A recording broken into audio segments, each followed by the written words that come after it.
How to know people's name on Omegle. So the very first thing you want to do is to head over to any of the web browser.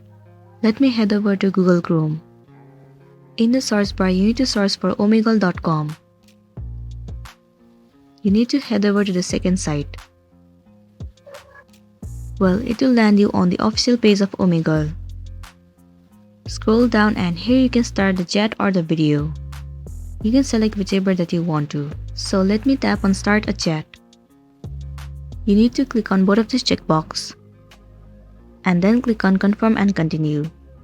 So first of all, you should know that in Omegle it is impossible to know the name of that person. But if you really want to know, there is only one method for it.